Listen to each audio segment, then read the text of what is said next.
Squiz Kids! It's your daily news fix. Fun, free, fresh.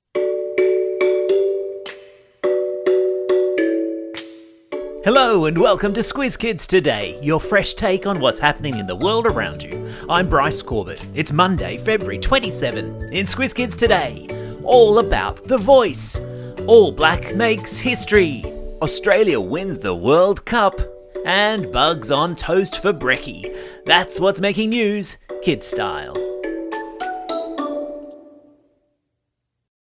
You'd have to be living under a rock not to know that The Voice is a really big deal. No, not the TV singing show, though for many that is a really big deal.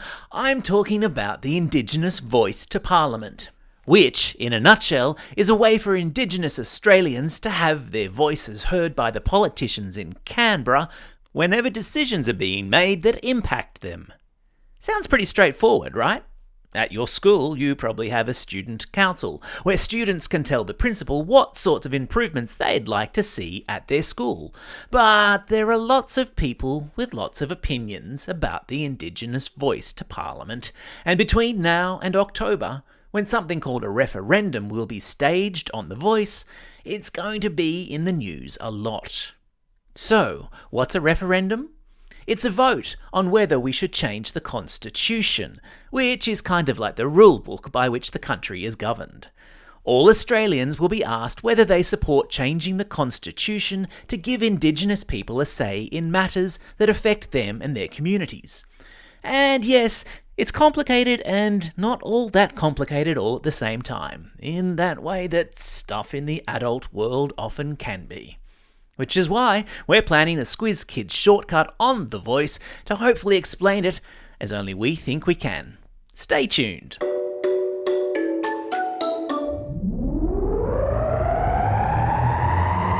Spin the globe.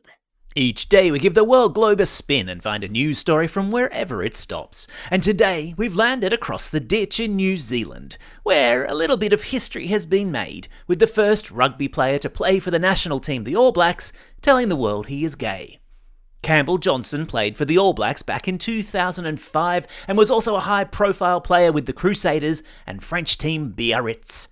The All Blacks are the most popular sporting team in New Zealand, where rugby is part of the country's DNA, and the All Blacks are considered celebrities. Campbell said he hoped being truthful with the world about who he was and who he loved would inspire others. Meanwhile, here in Australia, Aussie PM Anthony Albanese made a little bit of history himself, becoming the first sitting Prime Minister to march in the Sydney Gay and Lesbian Mardi Gras. The Mardi Gras is the main event in the World Pride Festival calendar, a big and colourful march through the streets of Sydney, celebrating and pushing for equality for the LGBTQI+ community.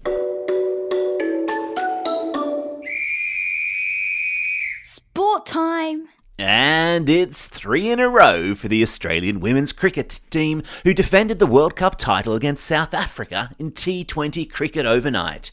In front of a record crowd, Beth Mooney was unstoppable with the bat, hitting 74 runs off 53 balls to help steer Australia to an unbeatable 6 for 156.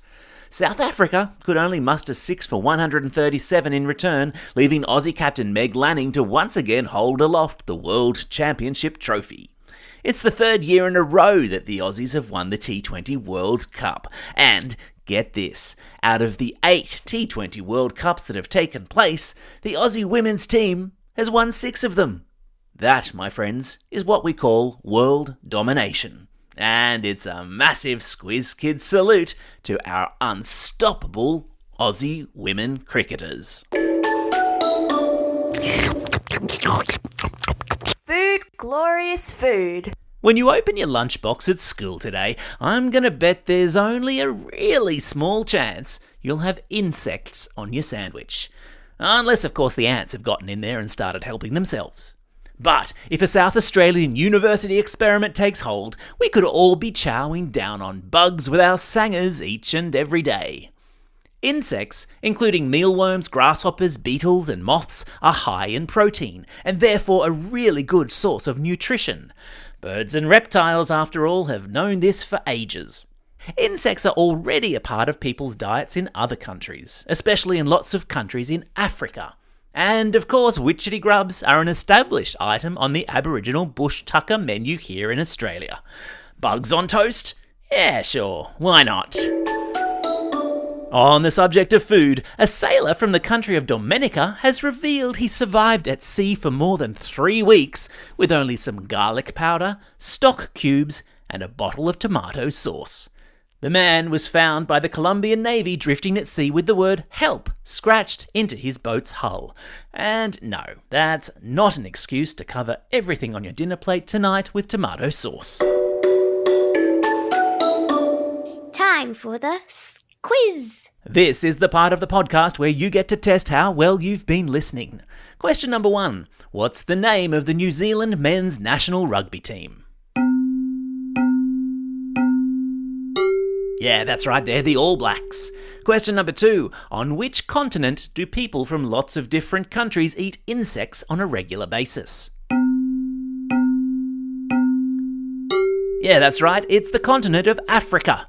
Question number 3. What's the name of the rule book by which Australia is governed? Yeah, you got it. It's called the Constitution.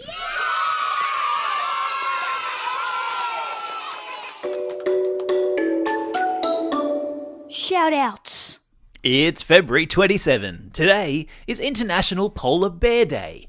I've stuck a link in today's episode notes to a website explaining the importance of conserving these amazing creatures.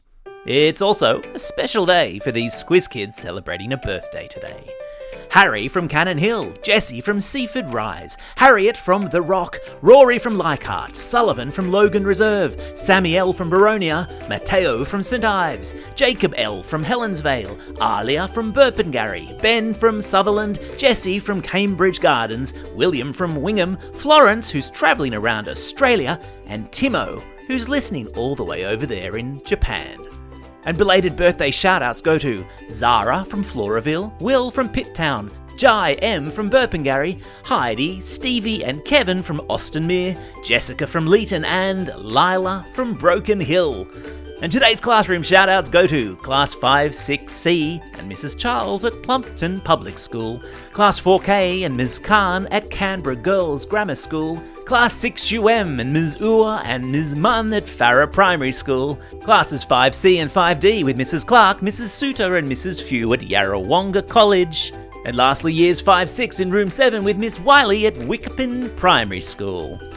Don't forget, if you've got a birthday coming up and you want a shout out, or if you want a classroom shout out, drop us a line at squizkids@thesquiz.com.au or fill out the form on our website. And remember, if you think your name is a little bit unusual, maybe spell it out phonetically so we don't get it wrong. Well, that's all we have time for. Thanks for listening to Squiz Kids today. We'll be back again tomorrow. In the meantime, get out there and have a most excellent day. Over and out.